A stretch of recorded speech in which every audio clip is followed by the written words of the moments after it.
Hello and welcome to Clubland Conversations. Today we're going to be speaking with our Anjuna family who have recently spent a weekend at the Gorge, Washington State, with Above and Beyond and the rest of the Anjunabeats and Anjunadeep crew for their group therapy weekender. Above and Beyond have been flying the flag for trance music in the noughties, a time when trance music was very unfashionable and Clubland itself was on the decline. They established their Anjunabeats mixed album in 2003, showcasing the best records on the label, which catapulted them into electronic music stardom. In 2005, the label expanded to create its own sub-label, Anjunadeep. World-class productions followed of the more progressive and deeper variety. Today, Anjunabeats and Anjunadeep continue to release yearly mixes and sell out international stages worldwide. Their brand of top-tier production and themes of love, harmony and melancholy have reached the hearts of billions around the world. This year's show-stopping event at the Gorge saw 25,000 members of the Anjunabeats and the Anjunadeep family join together for a beautiful weekend. Great, so first of all, could you introduce yourself and let us know how you know each other? All right. My name's Gabby. I'm 24. I'm from Tucson, Arizona. This is my friend Sean. We've been friends for about a year now. We met through a mutual friend, and yeah. Amazing. Yeah. So, like she said, I'm Sean. Hello. Born and raised here in Tucson. 26. Yeah, we met through a mutual friend. That's a whole story of itself. It was really cool, but known each other for about a year, do festivals and whatnot now. So she's my festival go-to. I'll go first. Okay. My name is C, like the ocean, S-E-A. Naomi is my friend that I met at the Weekender. I know, we're new friends.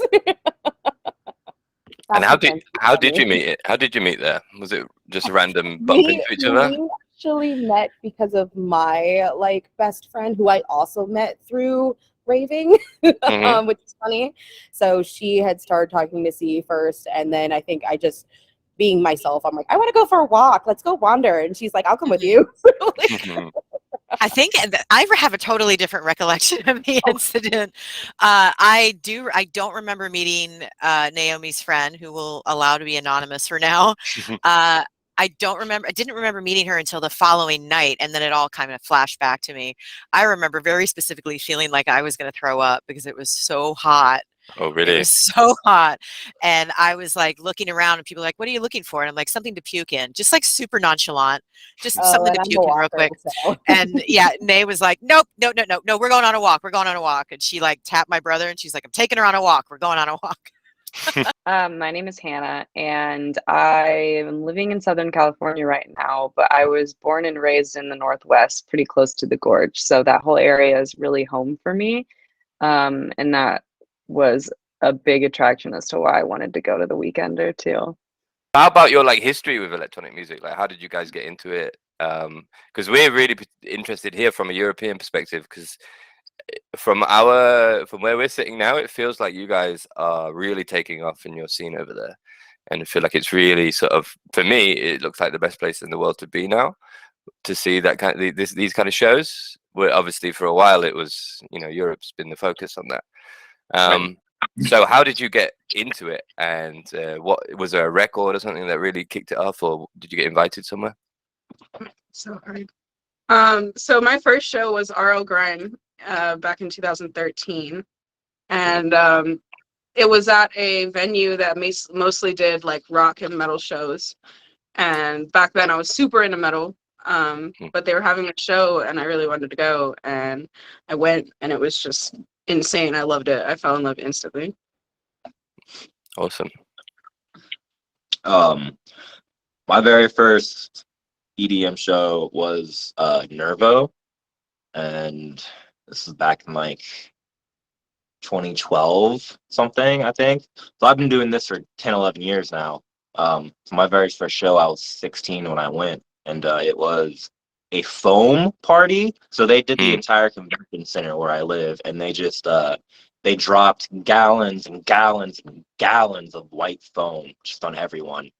So that was my very first experience, Amazing. and that was pretty lit. That was honestly awesome. But I counteracted that with my second experience. It was completely different. It was a random like pop-up rave out in the middle of the desert. So my very first thing, completely like, Production wise. right, Yeah. yeah, totally production. It was at an actual festival with security guards, all the good stuff you want. And then I was like, all right, this is cool. Next rave I went to, total underground, dirty, dark rave. And I was like, oh, this is great. This is where it's at. Different energy. Yeah, different energy. I've been feeding off of those two things ever since. Mine goes back a little further. I'm a little older than you guys, I think. I felt like an outcast in high school. I was a musician, but like not really good enough to be like a cool kid musician. Definitely didn't feel like I found my place. And then I was living in the Bay Area. I grew up in the Bay Area.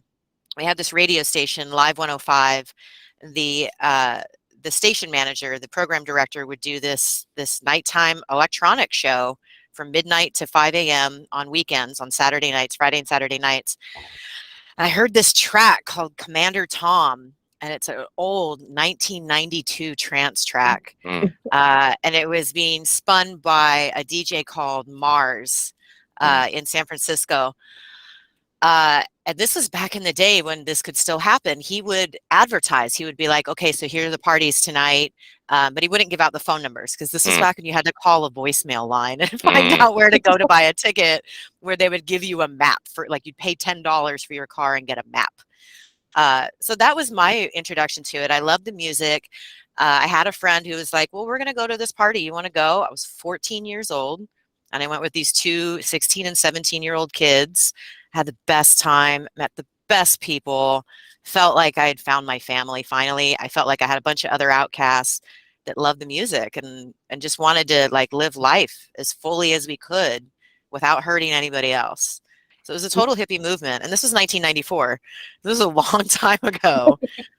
Mine was like, high school and like finding out about like Skrillex and more of like the dubstep, EDM like era and stuff when it was first like still kind of underground. Not a lot of people knew about it. And I wanted to be in that scene, but because of where I lived, that just like was not like possible for me. It wasn't popular. It wasn't cool. It made me like that outcast person. So it's like, I'm gonna have to hide my music choices here. Just blend in. So I've been clubbing and I've been raving for a really long time. So I started, I'm 24 now, and I went to my first show, I think sometime around like 2009, 2010. I had to have been like 13 years old, and it was Excision. So just like you, I started off really, really hot, just right. And before Jeff was even big, before he was really even a big name. So it was this like underground club, and he was just throwing out some heavy bass. And I was like, what is this? And so like the timeline of me and my story with EDM is really interesting because it goes from like dubstep to house to trance, but I still along the way like have this love for every single genre. And so I'm like, I will go to any festival of all of them and find my place and how I relate to them. So like Splash House was a totally different experience than like ABGT, like the group therapy weekender. So I can't really I can compare the two, but just totally different. They were supposed to be different. It's a completely different scene. And I love that though, because like it shows how diverse EDM can be, which is just the cool part. What about Anjuna? Like, how did you guys get into Anjuna? What was that moment that you discovered that? Man, it was probably like senior year of high school. One of my friends showed me Anjunabeats, and I fell in love with Grum. Love Grum. I didn't listen to Above and Beyond until a couple years ago, actually. Felt like it brought me back to life. Like that whole album just like helped me like process a lot of like really dark shit and made life really bearable and beautiful again. And getting to see them live was just I still tear up because it was fucking amazing. I'm kind of in the same boat. My first instance of hearing them was off of the Group Therapy album. And I just basically immediately fell in love. Uh, it's cliche, but like I think everyone has this moment hearing Sun and Moon for the first time and just being like, oh. After that, I dated a guy who was like, and this was like last year, and he didn't connect a whole lot with EDM except for a few trance festivals he had gone to in his early 20s. So he put on Sun and Moon for me in the car. And I was like, I think I like trance. I was like, I think this is it. I was like, I don't know who Above and Beyond is, but I love them now. And so that just kind of catapulted it because it gave that ethereal, magical fantasy sound, but also there's that ability to dance and to express yourself and to move with the rhythm at the same time. And you know, a little bit of vocals here and there, but you also don't need it. And that's, I think, where like some more of that blend comes in, which makes it really fun and really unique. So how did you guys hear about the event? Because I believe the Gorge has been going on for a couple of years, right? Oh man, I've been wanting to go to the Gorge since I figured out they started going to the Gorge. So it's been on my bucket list since day one. In 2019, I went to Dream State, and it was my first festival back in like 20 years. I met this person in a hot tub who is a representative of Michigan Anjuna fam. Cool. And he told me, he was like, if you love Dream State last night, you're gonna, because it was the Anjuna stage at Dream State the first night. He said, if you like that, you've got to get to the Weekender. It's at the Gorge. You watch the sun set with your favorite artists. You watch them rise with the after party. It's a life-changing experience. And I was like, all right, mental note, the Gorge. Okay, cool. And I saw an opportunity to come up. My brother was going at the same time. I just got a new job. So I'm like, yeah, okay, I'll pull the trigger. I'll do it. It seems great. I had no idea. I was not prepared. I was not prepared. Even getting there on Friday and hanging out on Friday, I was not prepared to walk over that hill on Saturday afternoon and see that, just that expanse, the river. It was so beautiful. And then as a full circle of that story, on Sunday afternoon, when I was walking up on the hillside, I ran into that guy from the hot tub. Oh, wow. I ran into the Michigan Anjuna fam guy. Amazing. He did not remember me. I've just been waiting for like a decade to go to the Gorge. And I finally was able to. So it was everything I ever wanted. How'd you know about it? You told me. Oh, shit. Right. Yeah, we were hanging out one day. He's like, you want to go see Above and Beyond the Gorge? I was like, yeah. Did you go on YouTube and look at some of the old videos before and just fall in love? So yeah, that was like what was keeping me going. Yeah, okay. So I have a friend who's kind of quickly, like, he adopted me into his rave family, which was really cool because I don't have a lot of friends in the EDM scene still, mainly just people I make friends with at festivals. But a lot of my friends at home, not really into it.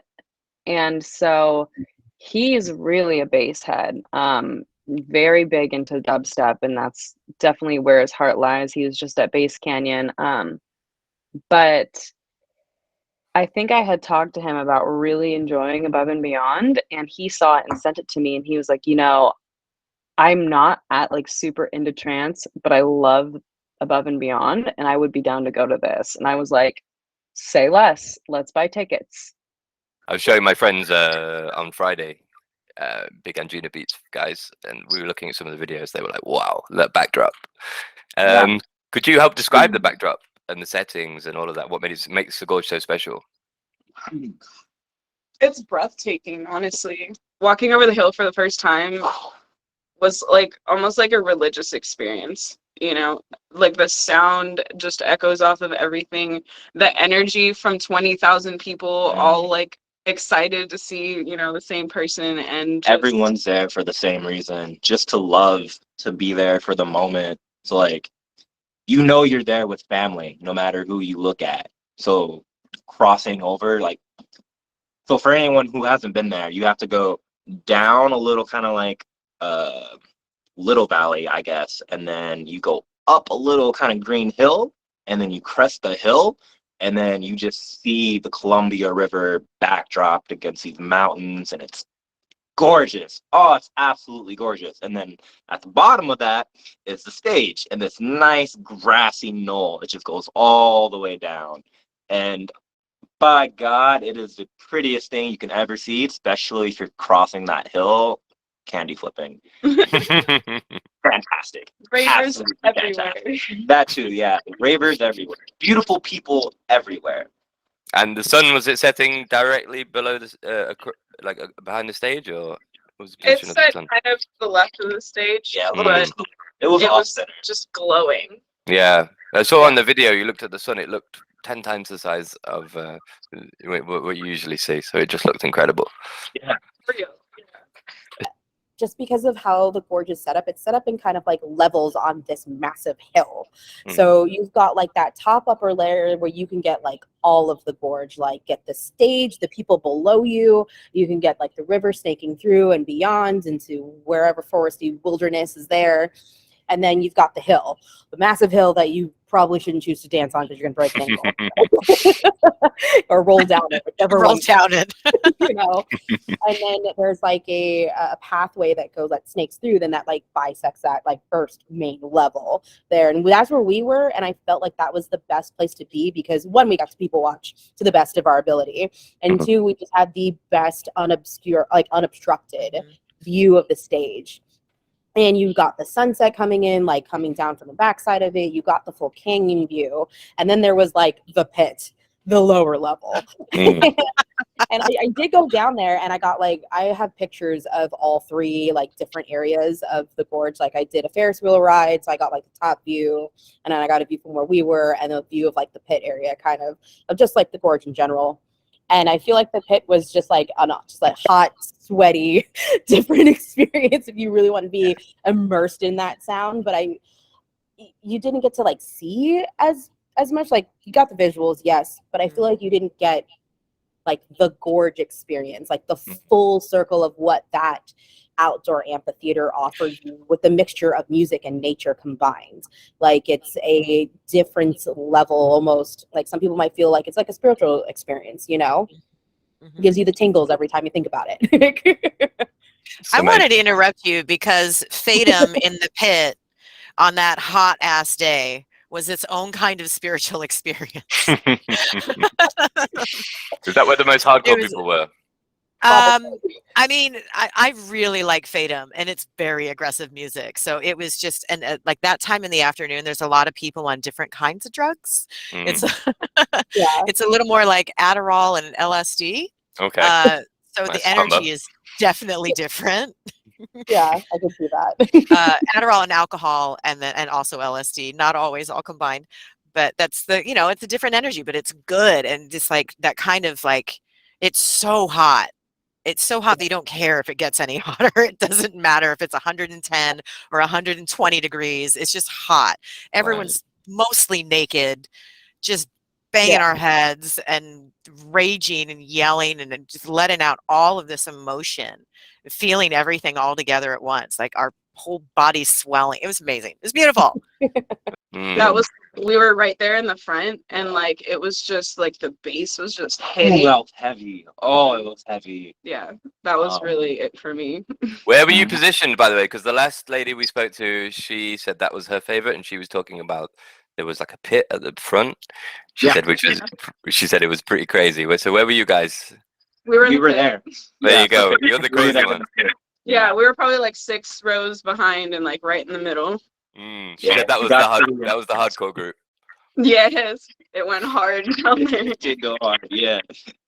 I could only have that energy for the one day. I remember on Sunday watching everyone do the same thing at like noon, and I'm up here in the grass under the shade just like trying to not die, and I'm looking at all of it. They're just like, there's 20 people down there in the pit like just dying of heat but still just and I'm like, y'all get it. I don't have the energy now, but get it. I think I slept through most of that day. I think the real magic though is just like as you continue to walk through the venue, and then you turn that little corner and walk up the grass, and you're actually just hit with the gorge. And it's like one of those moments where you see this scenery and you really realize how small you are, because it's just this massive mountain that's like painted rolling hills. It's open. You get this horizon line, and it's breathtaking. I mean, it was like you were standing there hearing music, and the entire time watching the sun go from sunrise to sunset behind this beautiful mountain, and you got all the colors because there wasn't any light pollution. You got the stars, and the beauty of it was just, I mean, it just made the whole environment just that much more intensified. You guys have got an interesting story about how you got to the festival, correct? So how far away, for people who don't know, Arizona to Washington State? It is 1,600 miles. Mm. Yeah. So it's a 23-hour drive. We drove pretty much nonstop. Yeah, it's supposed to be like a 27-hour drive or something like that, but You got heavy soles on your shoes. yeah. We were itching to get there. Well, I actually was so excited that I accidentally drove 2 extra hours into Seattle because I didn't know where we were going. Drove on the way back too. Yeah, I did get pulled over on the way back. And how were you, did you get away with it? I'm sorry? Did you get away with it? Yeah, actually. I don't know if you know what a Puffco is, or for anyone that doesn't know what a Puffco is, it's basically an electric dab rig. So it's like something this big, and you can just load your dabs into it, turn it on, it heats up by itself, and you can smoke it, right? So we had that in the car, along with some other stuff, and we were smoking it, and we're on a 2-way, and I'm driving, and I'm doing like 90, and I pass a cop, he flips his lights on, and I'm like, ah, shit. I'm like, roll the window down, put the Puffco out. I was so high. It was great. Oh, it was great. In actuality, though, the officer was really cool. He wasn't a dick, so that was nice. He when he pulled us over, he made comments because like he could smell it, obviously, and he was like, so who's high in here, huh? He goes, let's see your eyes. And he looks at her and he goes, all right, your eyes look fine. And he goes to me, let's see your eyes. And I'm like, he's like, yours are bloodshot. And I'm like, hold on now. No, They totally weren't. no, they're not. But he went off of his own thing. He was like, the way I do it, if I can't see that you're impaired and you follow all of your functions, I'll let you go. And he did that. He gave me the DUI test. He was like, do the, that thing. I passed, and he was like, you're fine. Just don't be stupid. And I was like, got it, sir. Shout out to that officer. Hey. To you, whoever you are, if you're listening. Our hotel in this podunk, very nothing town was one of the best hotels I've ever stayed at. Not because of like amenities or anything like that. It was just like the experience. Like we got there and there was this like cute, adorable older woman like at the counter, and she was like, "Oh, call me grandma and I'll be here all weekend. And there's a few other of us there. If you need anything, let us know, darling." And like the staff told us that we were always screaming and yelling in our rooms, and they said that we sounded like the best people and they wanted to like have fun with us. Yeah.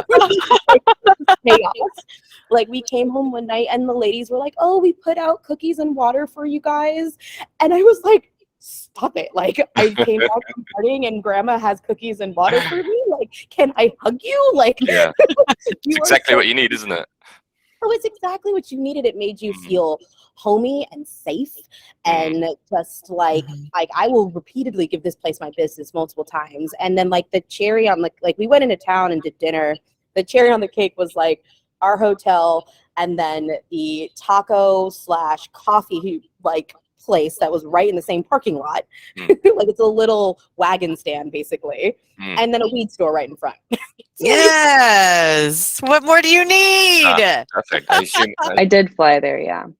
Were you Yeah, camping? we did camp. So like I said, I bought my tickets for the festival like 7 or 8 months in advance and didn't know at the time that like 2 months later I'd be moving to Southern California. But I was like, there's still absolutely no way I'm not gonna miss this. So I was like, we'll just make it, it's just gonna be a bigger ordeal. So then yeah, I did buy plane tickets, flew up there for the weekend, and yeah, all of that was pretty seamless. I mean, it was just me traveling on my own, so it wasn't really that exciting. I hear that there were lots of extra bits going on at the event, sort of like yoga and pub quizzes and stuff. Did you get involved in any of those bits? I missed the yoga, which I'm really sad about, but I was sleeping.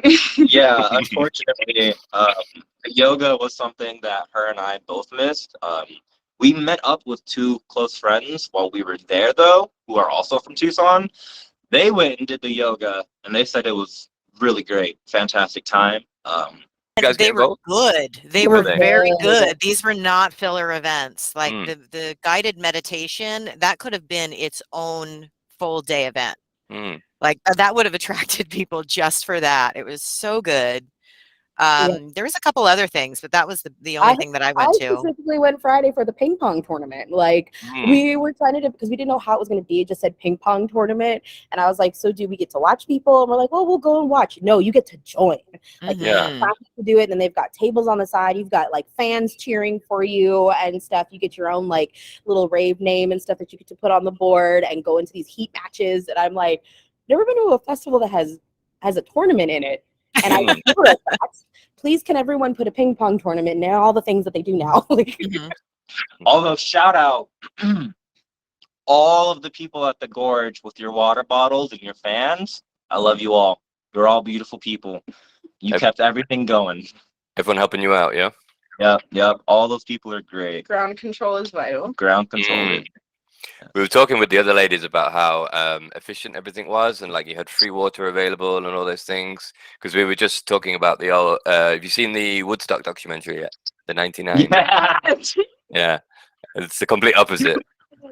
Yeah, no, I was thinking the same thing. I was like, this is like the exact opposite. The staff was incredible. They were so nice. I went to the med tent one time for some aloe vera, and they were just like all for it. They're like, here, we got you. You need help. Like, it was amazing. I've never gotten that from any other venue where people were so kind and so excited about us being there and were, telling us like, we hope you have a good time. We hope you have a good festival. Like, I've never had that happen to me before. So I was just blown away. Really. It goes with the ethos of Anjuna, I guess, doesn't it? It's like top down. Yeah. It's about, caring and making sure everyone's looked after. I did do the ping pong. That was wild. I learned that I'm terrible at ping pong. No, I didn't really. I mean, see, I'm the type of person, though, that's like when I see all those random things going on, I'm like, I don't even know what's going on, but I want to be in the middle of it. So I kind of just ran up there and I was like, how do I get involved in this? And some girl was like, I got sucked in by my boyfriend. I don't want to do ping pong. Take my patch. And she just like ripped it off of her and put it on me. And I was like, I guess I'm Stephanie. So I made it through like 2 rounds, and then got beat out by this girl who was, first of all, I think she was a professional like ping pong player. I don't know. She was so good. It's funny. Like, I love how friendly people are, especially at trans festivals, because I ended up seeing her later with some friends we had made, and those friends we had made actually met her on their plane on the way in. So it was kind of this full circle moment of we all just became a group of people, and that was like, oh yeah, we're all stuck together now. So, tough one for you. Can you give me one tune of the weekend that really made the whole weekend for you? One tune? Oh, I can Just do that one? easy. First day, actually. So for me, that's super easy because I never thought I would hear this live. The very first day, so Friday, that night of, they all had like the pre-party at the bus. And Yes, I saw that, yeah. towards the end of it was, hope I don't get this wrong. It was, I believe, Juno and part of me wants to say Bayer, but I feel like that was wrong. But Juno and someone else was up there doing a back-to-back, and they dropped Sirens of the Sea. And I didn't think I would ever, ever, ever hear that live. Ever. 'Cause every time I've seen them, they never play it. Anytime I've talked to anyone about it, they never play anything off of Ocean's Lab, period. And I just never thought I'd have the chance to hear that. And they dropped it. The entire crowd went wild. Everyone was just like, oh, oh. It was truly an amazing experience. How about you, Gabby? For me, it was Numb by Gen X. I was absolutely just so excited to see Gen X. It was my first time, and I've been listening to 1990X since it came out, like, nonstop. So that was just like the cherry for me. The vocals on that record is unbelievable. Aren't they? Oh, it was great. Oh my God, It was yeah. great. And that was like right after Above and Beyond, and it was like Sun and Moon, and then there was like another song, and then it was Numb, and I was like, what's happening? Sun and Moon. Already know it. Sun Easy. and Moon. Sun and Moon, baby. Is it Northern Soul? Oh, yeah. when the track cut and everybody sang. Yeah, that literally just like I will get chills just thinking about it. Just uplifts my little soul, and it just makes me happy, and like happy to the point of tears happy. It's such a beautiful song. I love it. Were there any visuals with it? Because I saw Sun and Moon had the eclipse. It was like the visuals. I am a dancer by like not by trade, but like all my life I've been a dancer. I've done various different acts, and that was one of their visuals. Is they had a video of these two beautiful dancers together throughout and like moving into different stages of dance and movement. And I love that, like, body movements with music. You know, it gives you such a better story. And so they did that, and they had this like revolving house, like during that like home feeling, bringing you in. Super. That's amazing. It was beautiful. The whole Above and Beyond set was like next level beautiful. Yeah. They did the eclipse visual, and it gets me every time. I always cry. Because it's a visual countdown for how long, how much longer you have. When that eclipse is over, that's it. So it's so sad to see, but so bittersweet. Yeah. Beautiful. Which sums up their music, I think, perfectly. Bittersweet, really, isn't it? Yeah. Truly.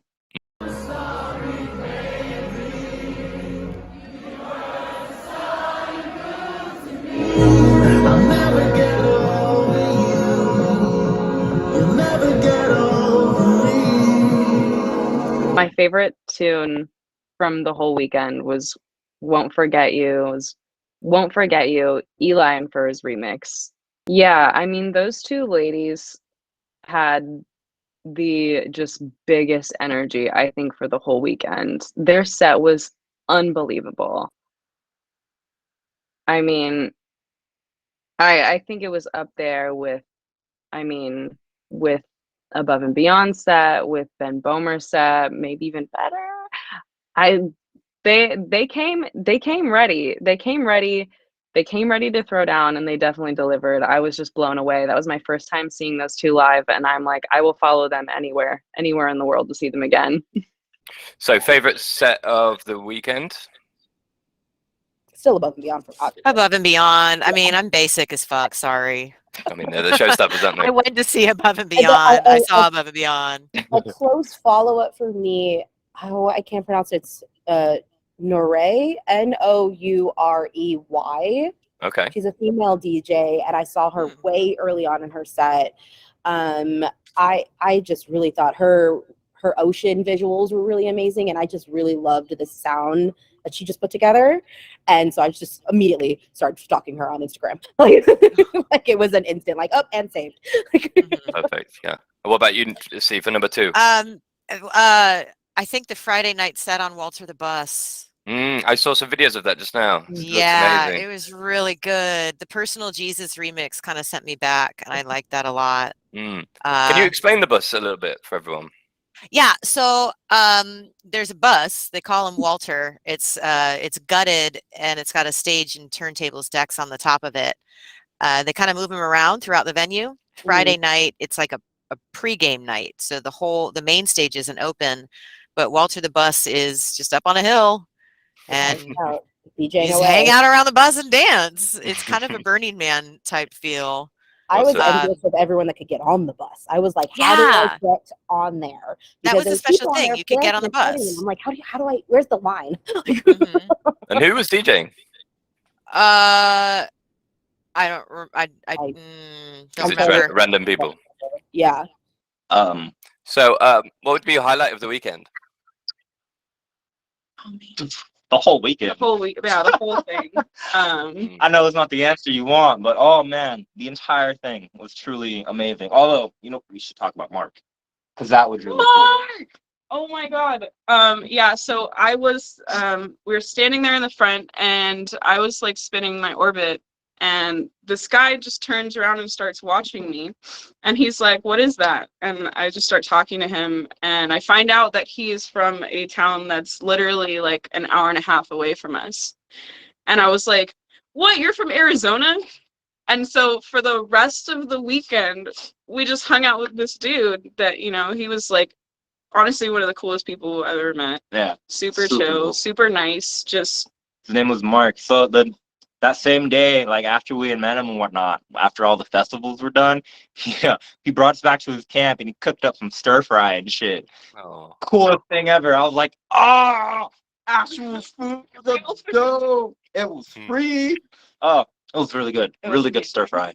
But yeah, we ended up inviting him for like the rest of the group. He hung out with some of us. We hung out with some of his group. Overall, it was just really serendipitous meeting someone who's just an hour away from our small town. amazing. that guy, did you keep in touch with him afterwards? Yes. Oh yeah. Absolutely. We keep in touch. I Yeah. talk to him regularly. Yeah. Hell yeah. Amazing. Do you reckon you're gonna go? You're gonna go clubbing together, maybe? Definitely. Absolutely. Yeah. Oh yes. Oh Absolutely. yes. We're gonna meet up for every concert we can. I think just taking a moment with me and my two friends that I came with, we were on the Ferris wheel, like getting to overlook like the whole festival and me being able to be on one side and having my moment, them having their cute couple moment, and then us having a moment as like a family unit. I think it was like transcendent almost. Yeah. Yeah, I kind of had a similar experience because I went with my brother and his boyfriend, who I had not met yet. He's a newer boyfriend. My brother lives in San Diego, lives down south where I do. His boyfriend lives up north. So this was like a big meeting.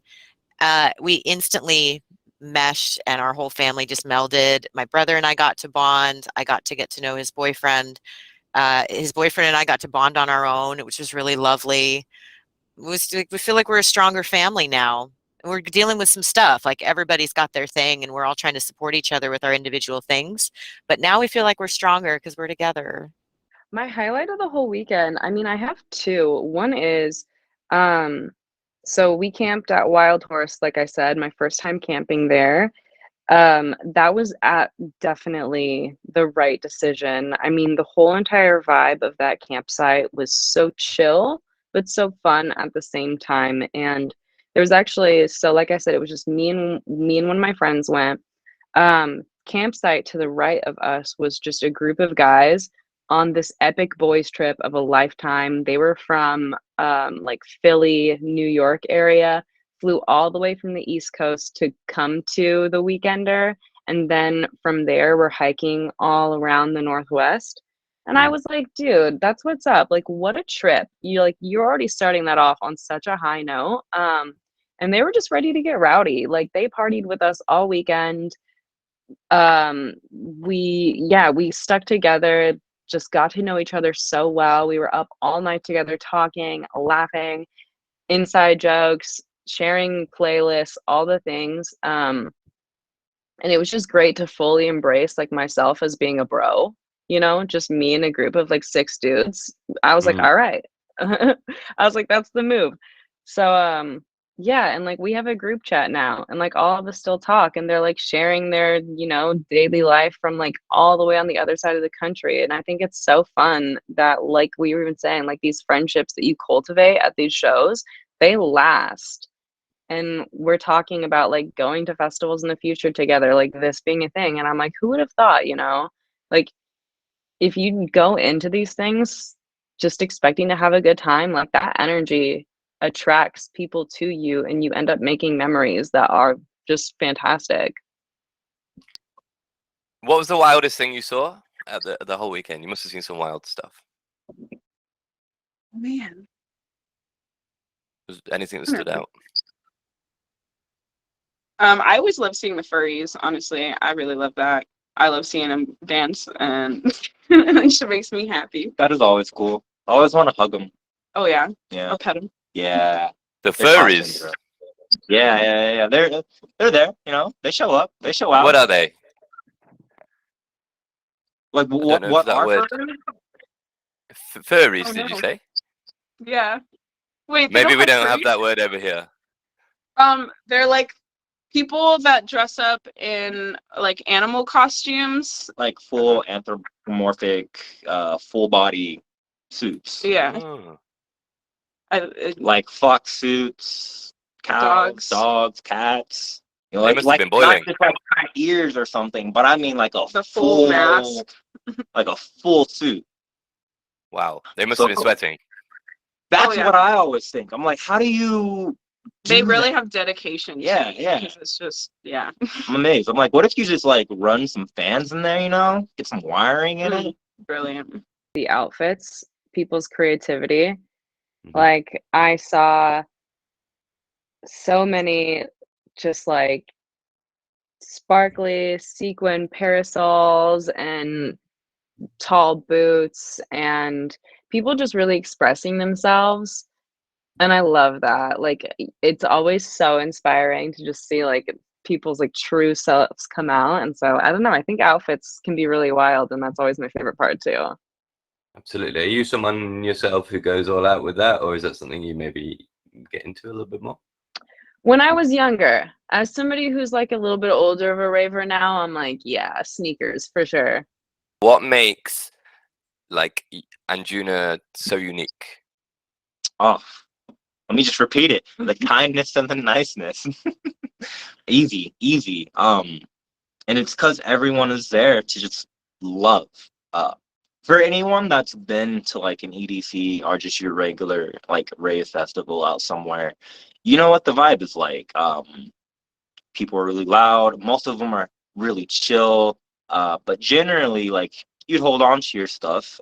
Most places you would like set it down somewhere. Sometimes you can get away with it depending on the artist. But like every time I've been to any kind of above and beyond festival, it is just full of love.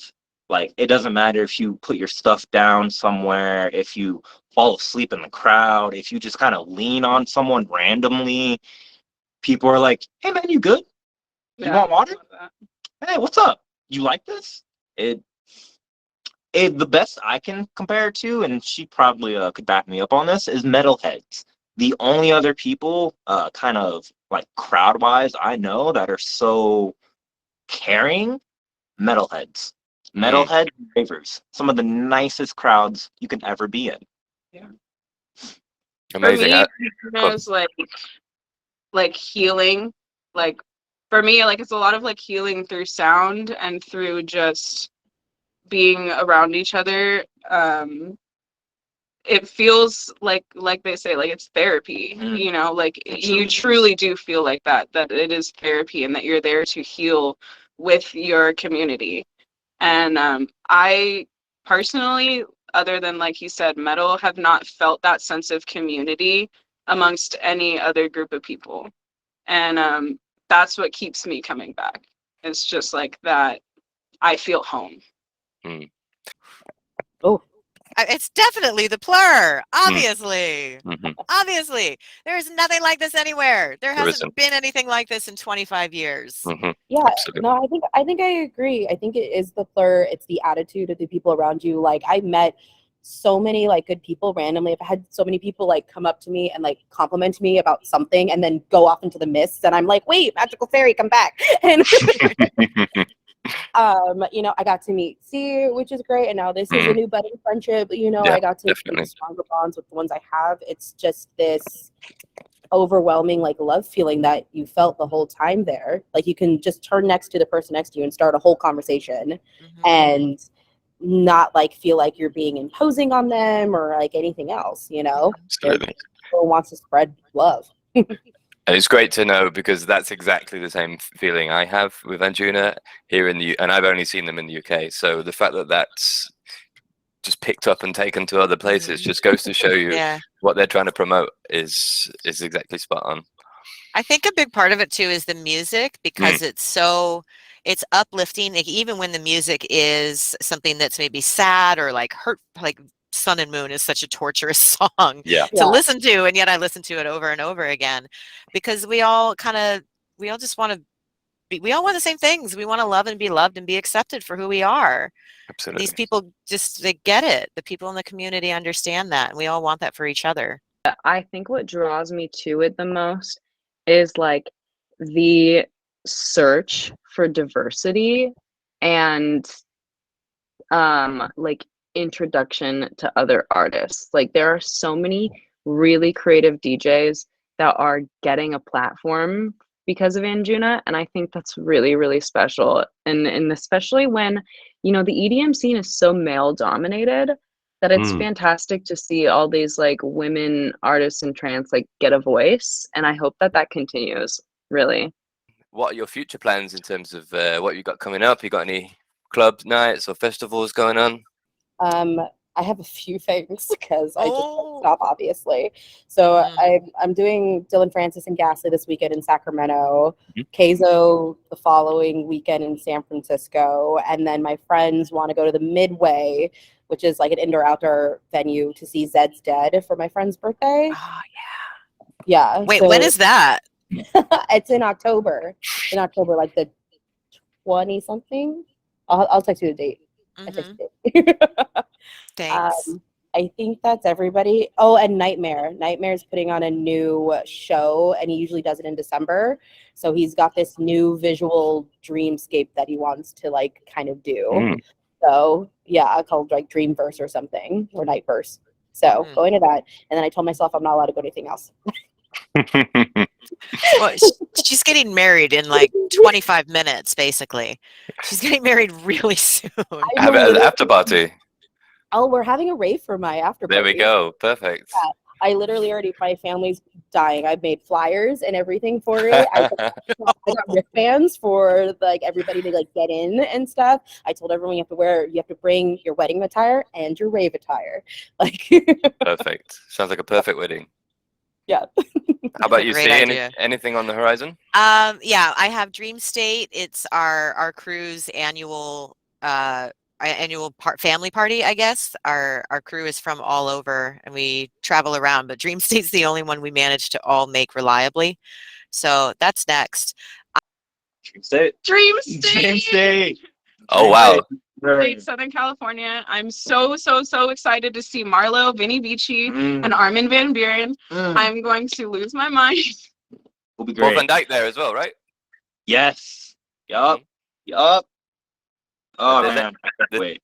The two ladies before are going as well, so Hey, if you guys see us, say hi. That's it. Well, I'm going to Crossed in San Diego next month. That's techno, and actually it's kind of a little bit of everything now. It's kind of got a pretty multi-genre lineup. That I think I was thinking about going on the Groove Cruise, not gonna lie. That sounds pretty sweet, into Cabo. What is that? Groove Cruise?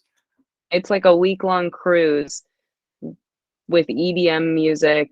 I mean, tons of it's definitely multi-genre, like tons of really big names. And yeah, they've got like themed days. It's insane. It's just a big cruise ship festival. Is that on the West Coast? Yeah, it starts on the West Coast and then it goes down to Cabo, Mexico.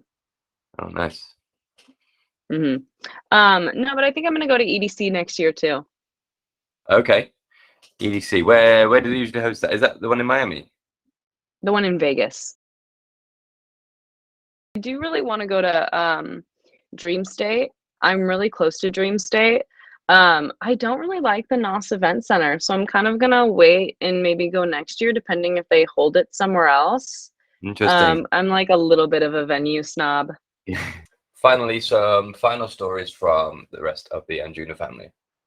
I wish I brought it, that postcard that a guy gave me, and it says, like, has Goofy on it. It says the Gorge, like how Goofy would say Gorge on it, and it's a postcard because of his totem that he had, and he was just handing them out to like write home to your loved ones on a postcard that he made, and I should have brought it with me. It's so cute and it's so sweet.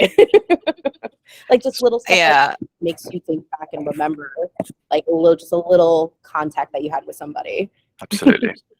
There was someone giving out stickers, like water bottle vinyl stickers that are like little trees and tents. And it had the Weekender date. I mean, there was all kinds of good giveaways. Yeah. There was a guy giving away the 3D printed Anjuna logos. Yeah, So the good. necklace. I got one of those. A lot of candy. Walked past people on the way to our my friend's campsite who were giving out fruit and water. Just like, oh, and it's a hike up the hill. Did you have some fruit today? And handing out like tangerines and plums and stuff to the crowd as they're walking up. So nice. We bought parasols. Really? We did. Yeah, we all bought parasols. Yeah, they had. I don't know if they like thought of the heat or what, but they had there. It's an Anjuna. Like it looks like. I have it. Hold on. Oh, I grab have it. Yeah, it. definitely. So cute, and literally it saved my life part of that weekend, and just keep that sun away from you. And I'm gonna take it to every outdoor festival with me. Yeah, I bought it not for this festival. I didn't use it at this festival. I had a different parasol. Is it their This is the one I bought for, yes. This is the one that I bought for other festivals so that people, so I can code signal. Perfect. Isn't it? Yeah. You're like, I'm an Anjuna family. Look, everybody, look, are you Anjuna family? This is what it's for. That's amazing. It's so great. And you can take the little, I'm like doing a product demo. You can take these off, the inside liner off, and you can stick lights in, like bicycle spoke lights, the LED. Oh, amazing. Stick a little button in there, and now you got a totem. Super. Friends can find you when you get lost. That's the important thing, isn't it? That's the important one. It's for when I wander off so they can find me. Let's be honest. Yes, okay. And I do have one more story for you, non-friend story, but this one was like, this was a funny moment for me. So and this was probably due to the substances I was on for sure, but probably like sometime in the afternoon, my friend gave me some Adderall, and he tried to split it, but I think I got the way bigger half, and I'm like a small human. So about like 20 to 30 minutes in, like I'm like feeling just like lots of energy, and I can like feel my heart starting to race really fast. And I'm like, the music was, I think this was during Matt Zoe's set, and it was really chill and really low key. So I was like, shit, the energy is not matching how I feel inside right now. And I was like, all right, pivot, we gotta move, we gotta get out of here. So I'm like, all right, y'all, I'll be right back. So I'm like on my way to the bathroom, and I'm like, I have so much energy and I'm so focused because that Adderall is like really kicking into me that I'm just on a mission. Like I'm just booking it like through the pavement, through the sidewalk, and I'm like trying to find the right path to get to the bathroom, and I'm like going to the bathrooms on the other side of the venue for some reason, and I can just feel my heart just like thud, thud, thud, thud. And I'm like, all right, it's cool, we're just gonna mission and mob until this like settles down a little bit. So I go to the bathroom, success, that's fine. I walk out of the porta potty and make it a couple feet before I look at the ground, and like in just open grass, nothing else around, there's this beautiful pink and black hula hoop that matches my hot pink and black outfit. And I was like, I have so much energy right now. This looks fantastic. Whose is it? And so I'm like looking around, I'm trying to see if anybody's claiming this thing. Maybe like 15 minutes go by, no one's picked it up, no one's touched it, no one's looked at it, and I'm like, Okay. So like my super just like cracked out brain almost like feels this hula hoop talking to me. It's like, I'm here for you. Come pick me up. Come grab me. I'm yours. We match. And so I'm like, okay, I think this is for me. So I go and I grab it and I start like dancing around with it. And I'm like, I'm like, wow, this like feels great. I have tons of energy. I love this. And then I like set it down and I'm like, okay, I can't take it back with me. Like, this isn't mine. And I can actually feel it like at this point, like talking to me. It's like, no, this was meant to be. Like, I'm yours. And I'm like, okay, I think I just need this for the rest of the night. So I grab it and I like mission back to our spot where everybody's dancing. And they're like, where did you find this? And I was like, I promise you, it called out to me and I had to grab it. So for the whole rest of the night, danced with it. I ended up taking it back to the campground because I was like, I'll just borrow it for the rest of the weekend and then I'll leave it back. It's totally fine. Um, yeah, by the end of the weekend, that thing was glued to me. And so my friends were like, are you going to take this home with you? And I was like, I don't know. It's not mine. I don't feel like I should. And they're like, I kind of feel like it adopted you and you need to. And I was like, okay, maybe you're right. So I was like, we'll see how far I can get with it. Like, if I can go through the airport, if I can check it through security, I don't know. So after the festival ends, I like get home, I take it to the airport with me, and I'm like, it's like 4:30 in the morning, and the girl at the counter at Southwest is totally just like half awake. I am too, because I just partied so hard all weekend. And she's like, seeing me walk in with this hula hoop, immediately me and her just start having a conversation about it. And she's like telling me all about how she started hula hooping to, um, do some cardio, to exercise and to feel good. And we're like talking about working out and like dancing and all this stuff. 15 minutes goes by and she's like, you know what? Just go drop it off in Oversized. We're not even going to charge you for it. Take it home. You need this. And I was like, yeah, I do. So I told my friends and they were like, dude, that was absolutely a whole sign and it was meant to be. I brought it home. I have it with me now. I retaped it. I've been hula hooping daily. Yeah, like I said, I retaped it and everything. So I got glow in the dark tape and like iridescent, and it's been my buddy for like a good amount of time now. Yeah. Oh, the couple on our campsite that was on the other side of us, they met at a festival at the Gorge like 20 years before, and they had been married ever since. And they were like in their late 40s. I was like, I want to be you two. I want to be that. Yeah, it's relationship goals there. Yeah. Oh, absolutely. Couples that rave together stay together. If anyone listening to this thinks you want to go see a band because you're not sure if they're going to come through again, go see them. Do it. You Yeah, won't you never regret know when they'll. Yeah, you never know when they're going to finish, do you? Exactly.